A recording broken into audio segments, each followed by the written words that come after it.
পুলিশের সোয়াট সদস্যদের জন্য আওয়ামী লীগ সরকার স্নাইপার রাইফেল কিনেছিল বলে ট্রাইব্যুনালে জানিয়েছেন সাবেক আইজিপি মামুন। তার দাবি, সেই রাইফেল আন্দোলন দমনে ব্যবহার হয়েছে কিনা তা জানেন না। বৃহস্পতিবার শেখ হাসিনার পক্ষের আইনজীবীর জেরার সময় এসব কথা বলেন তিনি।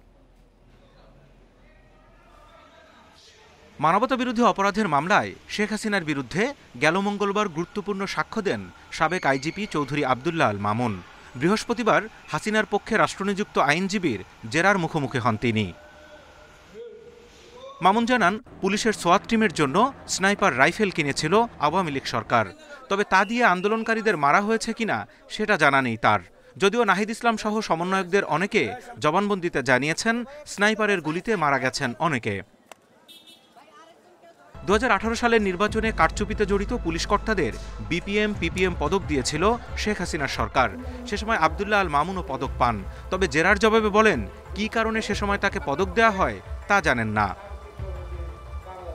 এখন রাজসাক্ষী হিসেবে মামুন ক্ষমা পাবেন কিনা তা নির্ভর করছে ট্রাইব্যুনালের ওপর। জবানবন্দিতেই বলেছেন, আমি ব্যবস্থা নিইনি, আমার কারণে আমার অধস্তনরা অপরাধ সংগঠন করেছেন, তার দায় আমার। যে কেউ দায় স্বীকার করলেই তাকে শাস্তি দেওয়া যাবে কিনা, সেই ক্ষেত্রে আমাদের বক্তব্য পূর্বেও আপনাদেরকে যেটা বলেছি, এখনও বলছি, অ্যাপ্রুভারকে শাস্তি দেবেন বা দেবেন না, তার বক্তব্য কতটুকু গ্রহণ করবেন অনারেবল ট্রাইব্যুনাল এটা ঠিক করবেন। তবে শেখ হাসিনার পক্ষের আইনজীবী বলছেন, জুলাইয়ে হত্যার মতো অপরাধ হয়েছে, দায় স্বীকার করলেই যার ক্ষমা হয় না। হত্যা মামলার আবার ক্ষমা কি? অনেক কিছুরই ক্ষমা হয়, কিন্তু হত্যা করার কোনো ক্ষমা হয় না।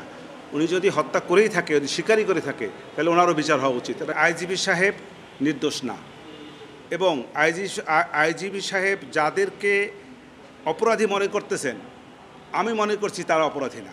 শেখ হাসিনার বিরুদ্ধে এখন পর্যন্ত 36 জন সাক্ষ্য দিয়েছেন। আগামী সোমবার পরবর্তী সাক্ষ্য গ্রহণ। Zahidul Bashar, Independent News, Dhaka.